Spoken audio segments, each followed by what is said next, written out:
Boa tarde a todos. Parece que não está bem não, estão ouvindo aí atrás? Que o divino amigo Jesus nos ilumine sempre. Acho que está melhor.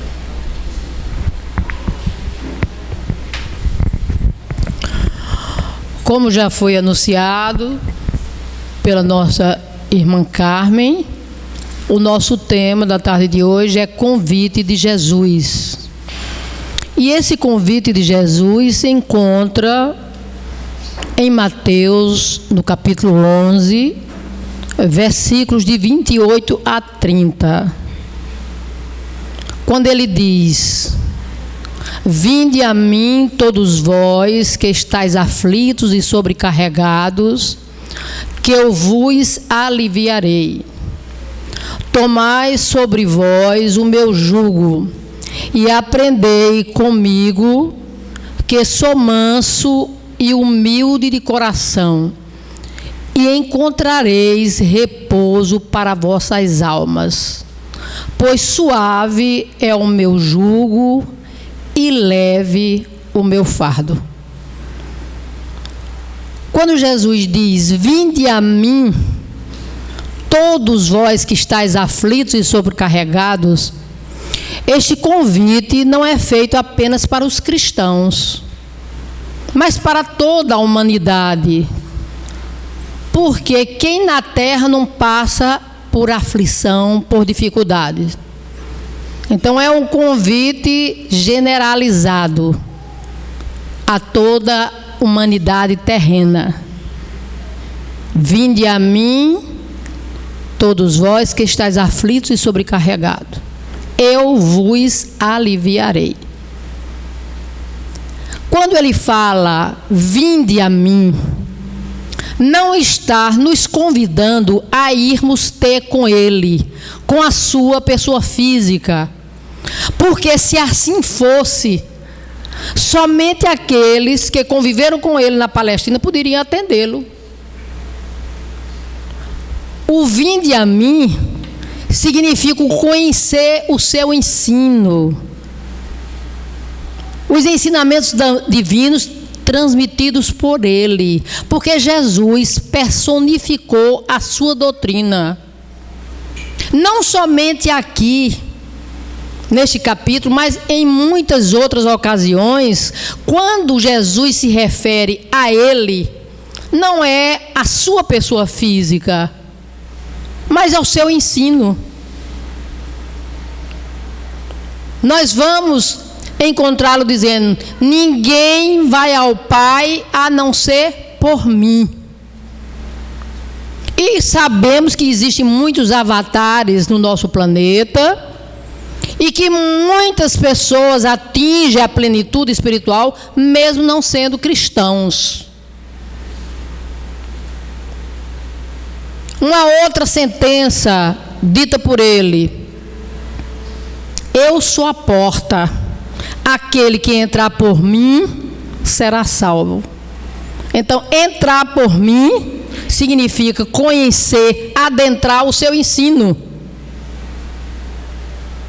Uma outra sentença transmitida por Jesus é quando ele disse, na época, aqueles que viviam apegados às escrituras antigas, ele diz: esquadrinhais as escrituras, pensando em encontrar nelas vida eterna, e não quereis vir a mim para terdes vida. Então, vir a mim não é ir ter com ele, com a sua pessoa, mas o seu ensino. E ele não promete aqui ter vida eterna, porque vida eterna todos nós temos. Os santos e os equivocados, os superiores e os inferiores em evolução, todos temos vida eterna. Mas vida que Jesus promete é a iluminação da nossa alma. E quem nos diz isso é o evangelista João, no seu primeiro capítulo. Falando a respeito de Jesus, ele disse: nele está a vida, e a vida é a luz dos homens. Então a vida representa a nossa iluminação e não a existência física. Nem vida eterna, que é a vida perene do espírito imortal.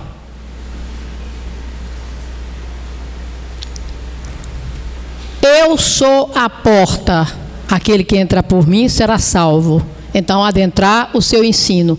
E são muitas outras, são incontáveis as sentenças transmitidas por Jesus, nos convidando ao conhecimento desse ensino divino por ele transmitido. E aí ele diz: aprendei comigo, que sou manso e humilde de coração, e encontrareis repouso para vossas almas. Meus irmãos, Jesus era um espírito portador de todos os atributos divinos, espírito crístico, ser totalmente iluminado, porque Jesus se preocupou em nos convidar a aprendermos com ele a conquista da mansidão e da humildade. Jesus sabia da nossa pequenez, do nosso atraso, das nossas imperfeições, da nossa trajetória evolutiva. Ele sabia que hoje que somos espíritos encarnados, passamos ou trouxemos essa agressividade, essa violência, essa rebeldia do reino animal, ainda como princípios espirituais. E vamos caminhando, mas infelizmente, ainda hoje, depois da sua mensagem, há mais de 2000 anos, ele nos conclamando a aprendermos com ele a mansidão, nós observamos a violência dominando o nosso mundo. Como as pessoas na atualidade são violentas. Hoje as pessoas matam uns aos outros por qualquer bobagem, sem um motivo aparente, que aliás não é para matar de maneira nenhuma, mas às vezes as pessoas matam. E antes de Jesus já estava no decálogo, um mandamento do decálogo: não matarás. Mas mesmo assim, as criaturas continuam matando. É a violência que ainda domina os nossos espíritos. Estamos indo e voltando e ainda não conquistamos esta mansidão solicitada por ele. Porque realmente ele era manso por excelência. E era esse o desejo de Jesus.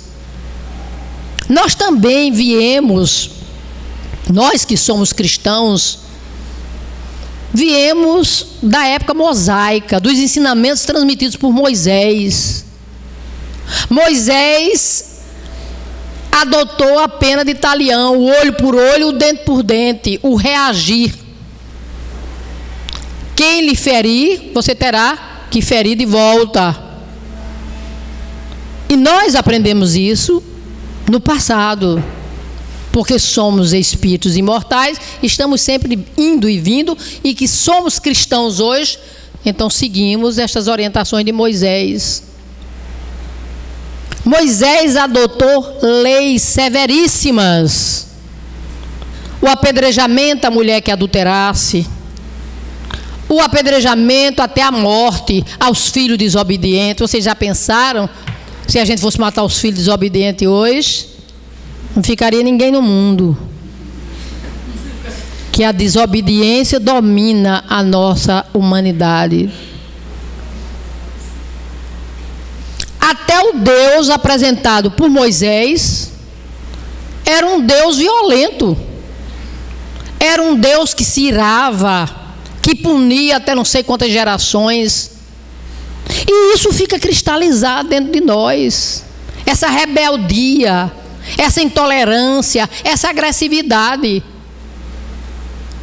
Mas Jesus, que é o nosso guia e modelo, Jesus nos convoca a aprendermos com Ele a mansidão, porque realmente Ele era manso.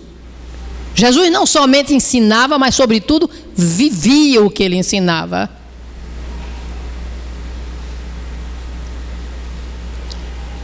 Infelizmente, ainda não estamos atendendo ao convite de Jesus, mas com certeza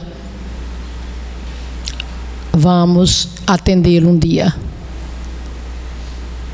Ele também nos convoca a aprendermos com Ele não somente a mansidão, mas a humildade, porque Ele sentia nas pessoas da sua época como o orgulho dominava as criaturas. Muitos deles, por orgulho, não escutavam a Jesus, porque Jesus era uma pessoa simples, filho de um carpinteiro, nasceu numa cidade obscura, em Belém de Judá, não foi em Roma nem em Jerusalém. Os pais simples e pobres. Era humilde e deu exemplo dessa humildade. E Jesus desejou que nós aprendêssemos com Ele também a conquistar a humildade, porque o orgulho é responsável por muitas das nossas tragédias. Os casamentos que são destruídos hoje por qualquer coisa, é o orgulho responsável pela não reconciliação, porque o orgulho não deixa que a pessoa que feriu, que magoou, peça desculpas, peça perdão, diga para a pessoa que magoou: eu não fiz por querer, eu estava com a cabeça quente. Não, simplesmente silenciam e terminam se separando. É o orgulho responsável pela discriminação que se faz às pessoas, porque se acham superiores às outras pessoas. E fazemos discriminação em todos os níveis. E isso é o orgulho. Então o orgulho ainda domina os nossos espíritos, porque não atendemos ao convite de Jesus a aprendermos com Ele, a conquistarmos essa humildade, que não é fácil, mas não é impossível. O importante é querer.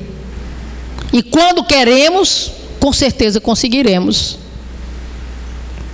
E aí Jesus promete para nós o repouso para as vossas almas, conquistando a mansidão e a humildade, nós encontraremos repouso para nossas almas. E o repouso não é ficar na ociosidade, no sono eterno, sem nada fazer. O repouso que Ele nos promete é de uma consciência tranquila, porque não existe nada pior para o espírito que uma consciência de culpa. Se você vivencia os ensinamentos de Jesus, você não tem a consciência lhe cobrando por aquilo que você não realizou, por aquilo que você não fez, pelo convite que você não atendeu de Jesus.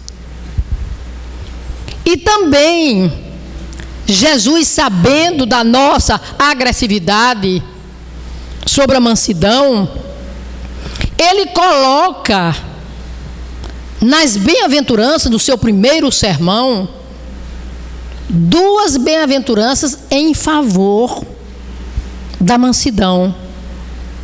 Bem-aventurados os mansos, porque herdarão a terra.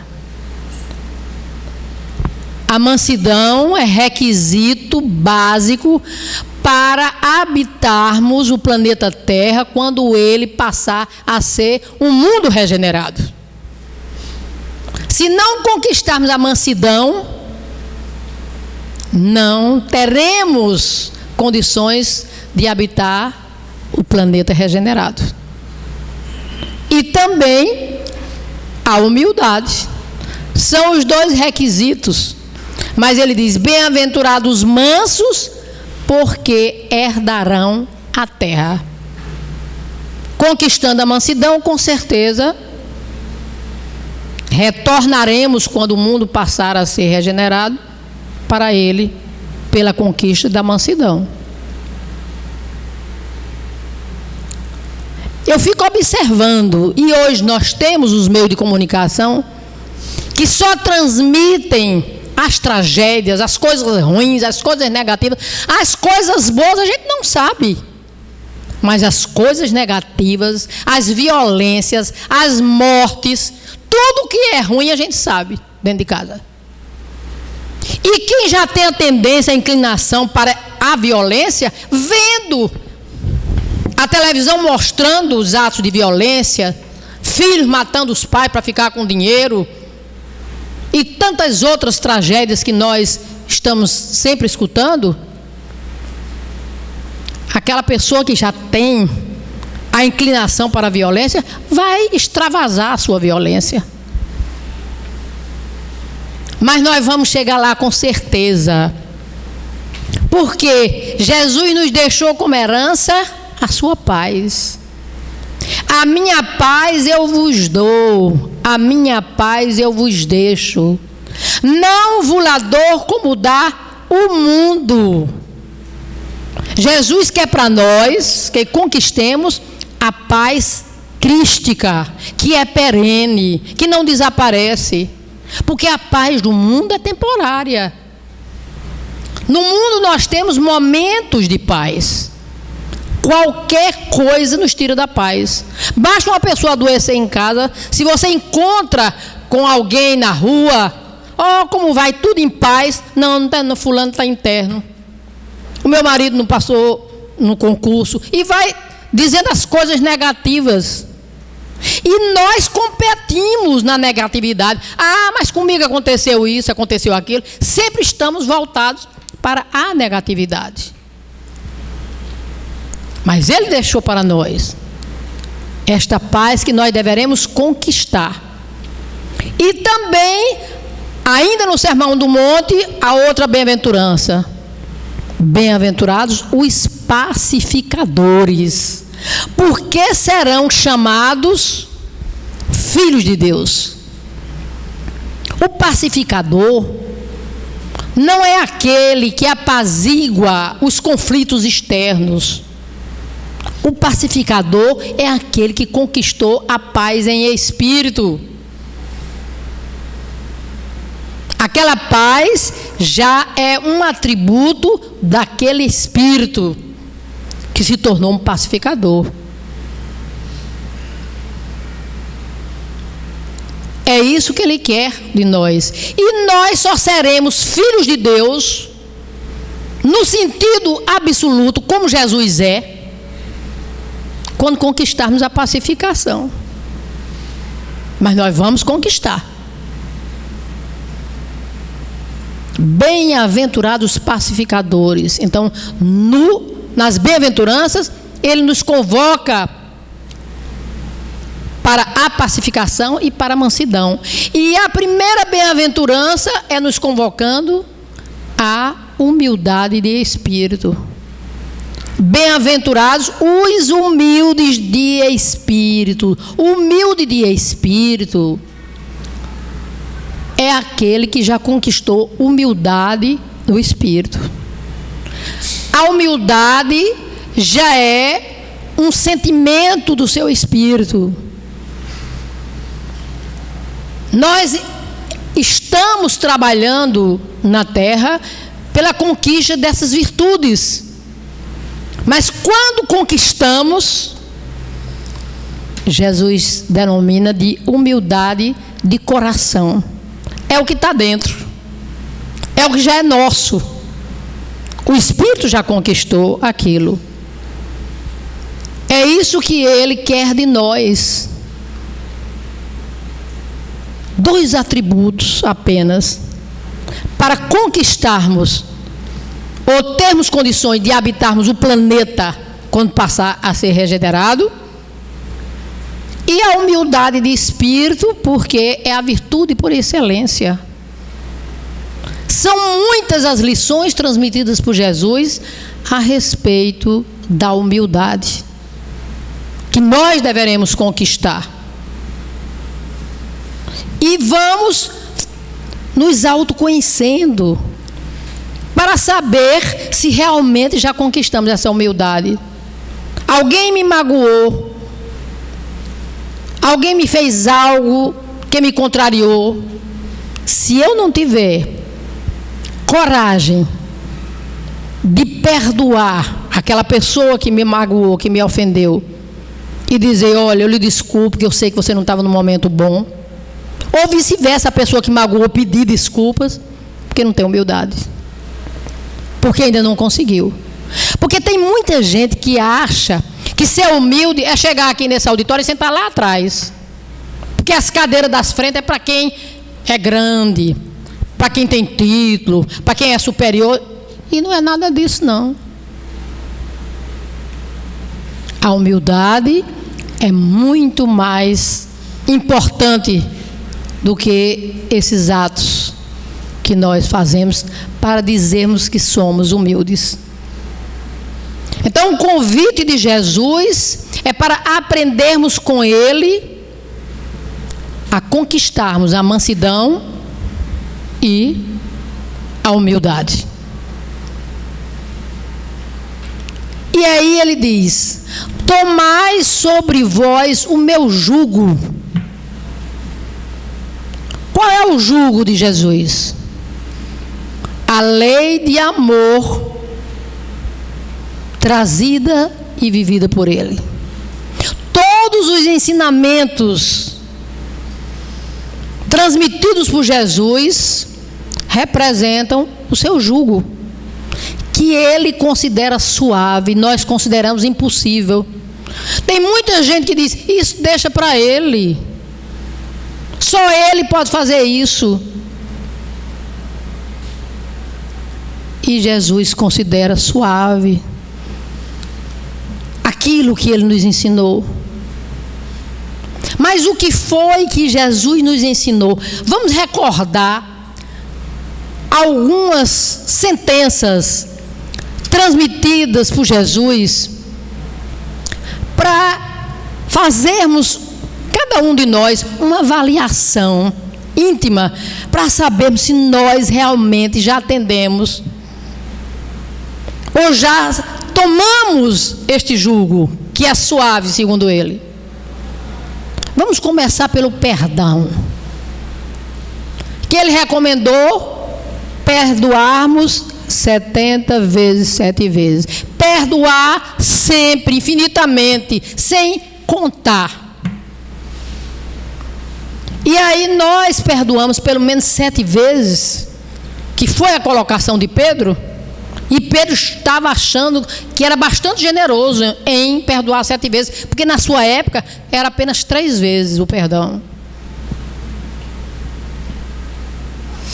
Nós dizemos que perdoamos, da boca para fora, mas na nossa intimidade, no nosso coração, no nosso espírito, nós vibramos de felicidade quando acontece algo de negativo com aquela pessoa que nos magoou.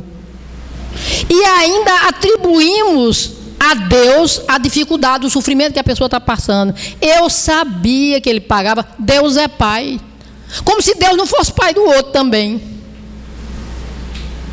Eu vi de uma pessoa católica, vai para a missa todos os domingos, gente da minha família, com raiva de uma pessoa que ela pediu um emprego, não sei para quem, e a pessoa não deu. Ela disse: eu vou entregar nas mãos de Deus. Triste da pessoa que eu entrego nas mãos de Deus.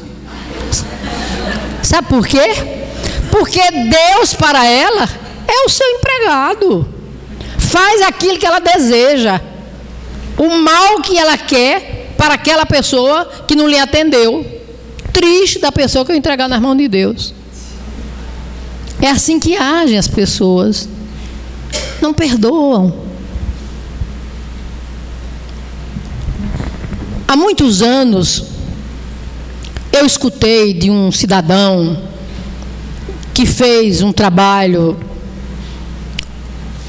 numa instituição, e ele falando a respeito do perdão, ele disse que alguém, uma pessoa da sua igreja, disse para ele que tinha vontade de perdoar, mas que não conseguia. O que é que ela fazia? O que é que ele ensinava para ela conseguir perdoar? Coloque a pessoa no coração de Jesus. Todas as vezes você vai orar à noite e diz: Jesus, eu coloco fulana ou fulano dentro do seu coração. Porque se você coloca a pessoa no coração de Jesus, você consegue perdoar. Aí a mulher ia fazer a oração e dizia assim: Jesus, eu coloco aquela danada no meu coração, no seu coração. Quer dizer, não perdoava. Era só da boca para fora o perdão. Porque não é fácil perdoar. E o perdoar não é esquecer a ofensa. Não é esquecer aquilo que foi feito. Porque a gente lembra, mesmo que não queira. Mas, se a pessoa precisar de você, você está pronto para ajudar, para servir, para conviver. Então, são muitas as colocações feitas por Jesus a respeito do perdão. E vamos perguntar para nós mesmos: eu já consegui perdoar? Pelo menos as 7 vezes colocada por Pedro. Uma outra sentença transmitida por Jesus, ele nos ensinou inicialmente a amar a Deus sobre todas as coisas e ao próximo como a nós mesmos. Mas no final da sua missão aqui na terra, ele diz: um novo mandamento eu vos dou, que vos ameis uns aos outros como eu vos amei. É muito mais do que amar o próximo, como ele nos solicitou. Amar a Deus e ao próximo. Amar como ele. Que amor era esse? Jesus foi o amor que desceu à terra. Todos aqueles que conviveram com ele se beneficiaram na vibração do seu amor. E ele desceu ao nosso planeta inferior por amor, para nos ajudar, para nos mostrar o caminho a seguir. Ele amava incondicionalmente a todos. Não procurava saber qual a religião daquela pessoa que solicitava a cura. E nós vamos encontrá-lo curando à distância, que são as curas que eu considero espetaculares, feitas por ele, com a ordem mental, em pessoas estrangeiras, adoradoras de vários deuses, para nos ensinar que nós não devemos amar somente os que estão próximos a nós, os nossos filhos, nosso esposo, a nossa esposa, os mais próximos a nós, mas amar a qualquer um, amar a quem tem necessidade, e não procurar saber a raça, o credo, quem era a pessoa, simplesmente amar. E era assim que ele agia. E ele curava e não esperava por retribuição. Curava e passava adiante. Porque os espíritos evoluídos, eles não estão preocupados em ajudar e receber retribuição. Era assim que ele agia. Então Jesus veio nos ensinar a amar, mas amar verdadeiramente. E Jesus veio numa época em que os poderosos da terra não aceitavam o amor, principalmente os romanos, que diziam que o amor é um sentimento frouxo,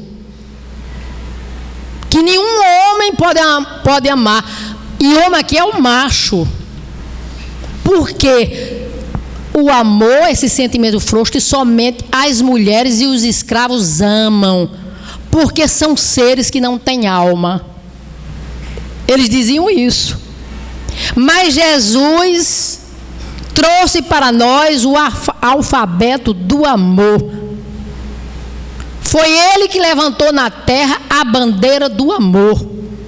Ensinava e vivia este amor, porque Ele estava saturado de amor. E segundo João o evangelista, Deus é amor. Quem permanece no amor permanece em Deus. Jesus manifestava o amor, portanto manifestava Deus. Por isso foi confundido com o próprio Deus, porque manifestava o amor. E Ele quer que amemos como Ele nos amou. É muito difícil. O nosso amor é um amor egoísta, interesseiro, passageiro. A gente ama, se a pessoa fez algo que a gente não gosta, a gente deixa de amar.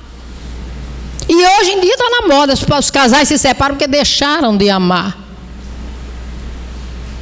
Como é que deixa de amar? Eu passei 49 anos casada, até hoje eu amo meu marido, está lá no mundo espiritual. Nunca deixei de amar. Mas hoje em dia o amor é assim. É esse amor que passa, dá e passa. Daqui a pouco já tem outros amores, e assim são muitos os amores. Não é um amor verdadeiro, não é um amor perene. Não amamos como Jesus nos amou. Isso que Ele nos deixou.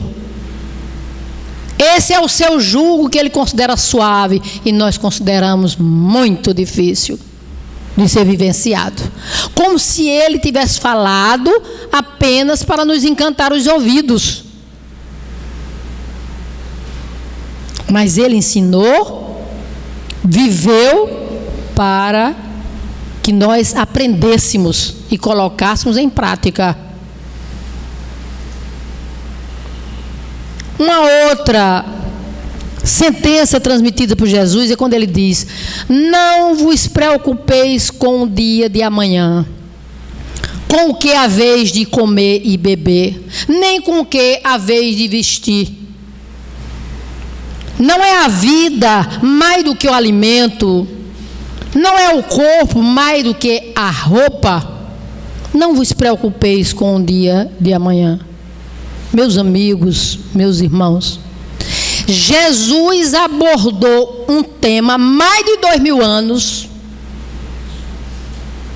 falando de uma das doenças mais perigosas, doença psíquica, que é a ansiedade.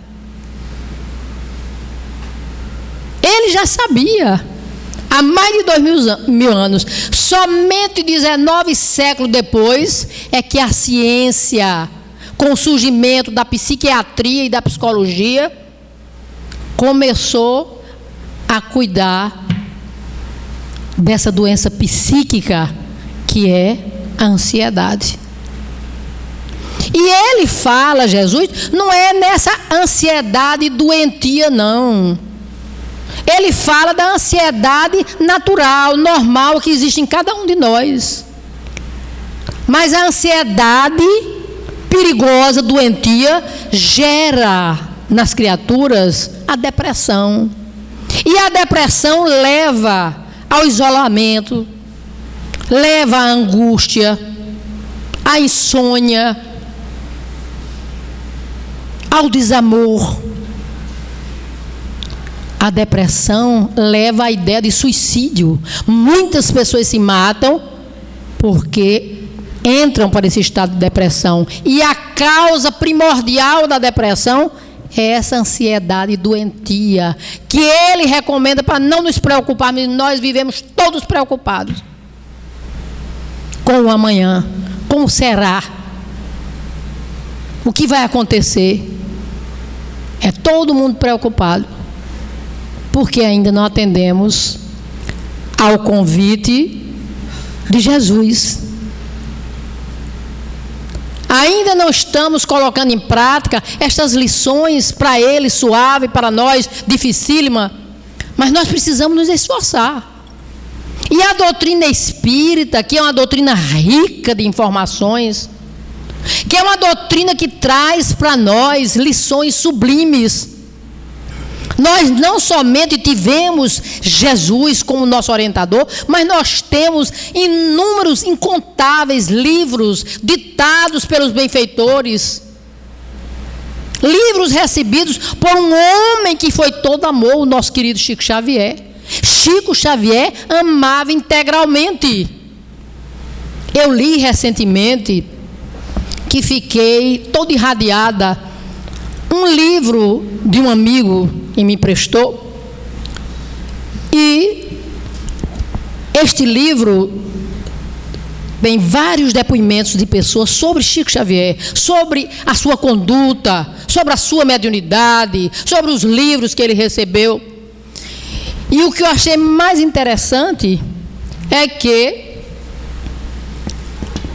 veio da Índia um grande cientista, e Chico foi convidado porque o cientista queria falar com ele. E Chico foi para São Paulo, e lá tinha uma roda de cientistas, de pessoas importantes, inclusive Hernani Guimarães Andrade, que foi o nosso cientista do espiritismo, estava presente, e o depoimento é dele nesse livro. E aí Chico começou conversando com este cientista, eu sabia até o nome, esqueci, e falou muito da Índia, de vários locais da Índia. Aí o homem perguntou para ele se ele já tinha ido à Índia. Ele disse: não, de corpo físico não.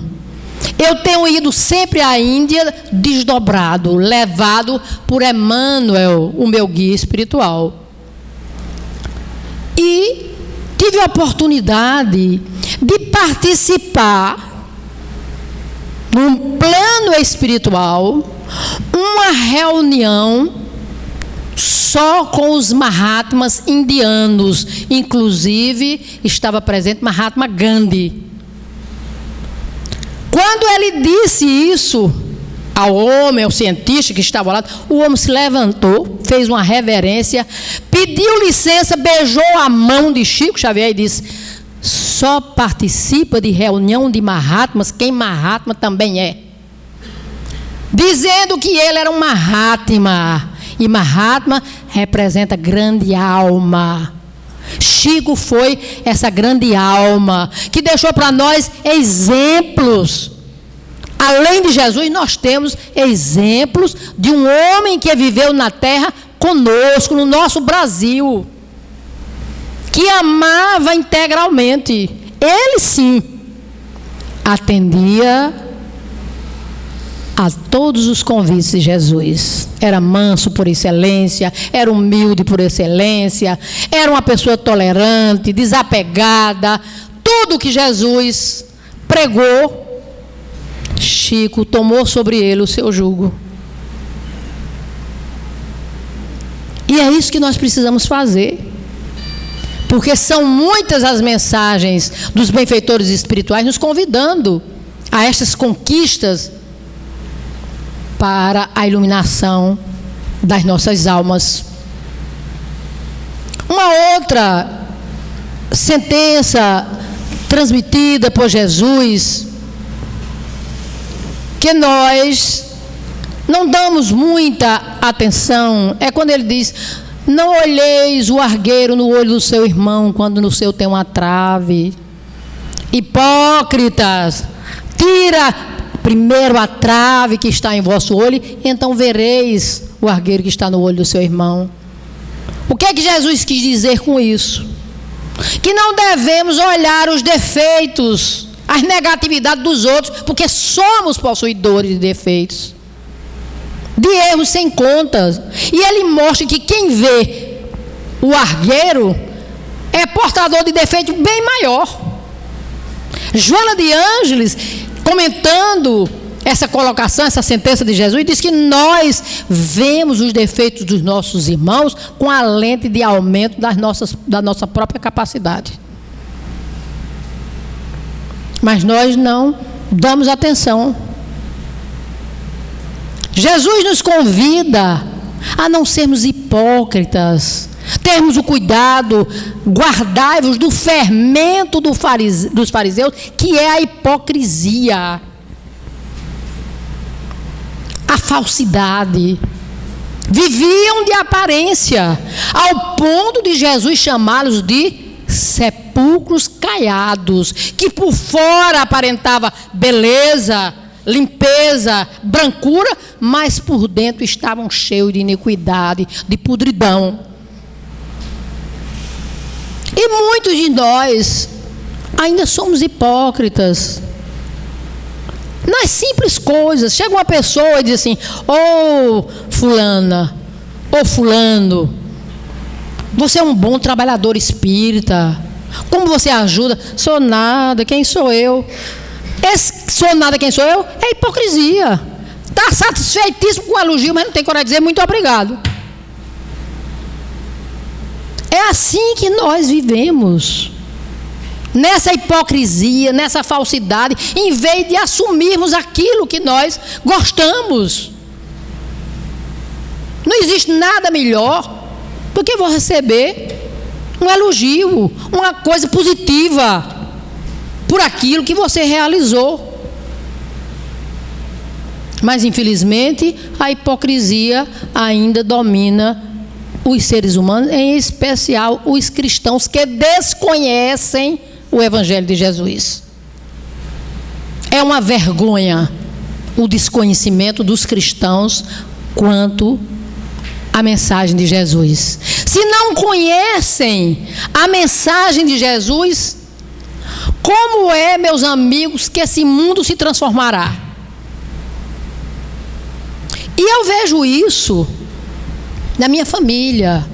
Eu estava certa vez na igreja, missa de uma pessoa da família que tinha desencarnado, sentada junto de uma irmã que vai para a missa todo domingo.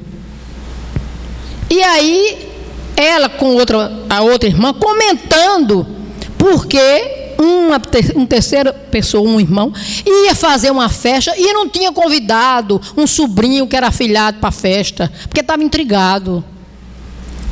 Aí eu disse: o que é que vocês estão conversando? Isso dentro da missa. Aí ela me contou. Eu disse: diga a ele que Jesus recomenda a reconciliação com os adversários, enquanto estamos a caminho com ele. Aí ela olhou para mim e disse: ai, Jesus disse isso? Está lá no Sermão da Montanha. Ninguém sabe, porque não lê, porque não conhece a mensagem do Evangelho.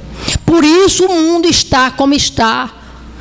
Porque se os cristãos, quem chegou a dizer isso foi Teresa d'Ávila, se os cristãos conhecessem o Evangelho de Jesus e colocassem em prática, o mundo estaria totalmente transformado. Mas como vamos colocar em prática se não conhecemos? E quando se conhece, as pessoas dizem: é boba, vive fora da realidade da vida. Eu tenho amigas do meu tempo de infância, de juventude, na minha terra natal. Ela separada do marido, a outra viúva. E vez por outra elas vão na minha casa e só vivem viajando. E aí ela diz assim: vamos, Giselda, vamos com a gente passear. Olha, tão bom, a gente dá tanta risada. Olha a beleza a viagem. Eu digo: não, minha filha, eu não posso mais não, porque agora eu estou a serviço do Cristo. elas mangam de mim demais, porque eu digo que estou a serviço do Cristo. E eu disse, a minha alegria é do Evangelho. Eu não preciso de viajar para conquistar essa alegria, porque a minha alegria é do Evangelho, como diz o hino da doutrina espírita. A nossa alegria é bem do Evangelho, vibra e contagia da criança ao velho. O Evangelho dá para nós essa alegria. Por isso a importância de conhecer e, sobretudo, viver. É disso que nós precisamos. Jesus também nos recomenda a entrarmos pela porta estreita, porque larga e espaçoso é o caminho que nos conduz à perdição, e são muitos que entram por ela.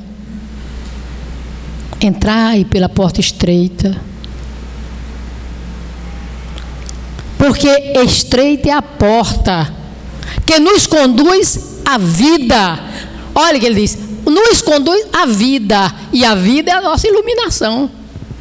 A porta estreita é a porta das dificuldades, das renúncias, da conduta, da vivência nos ensinamentos dele.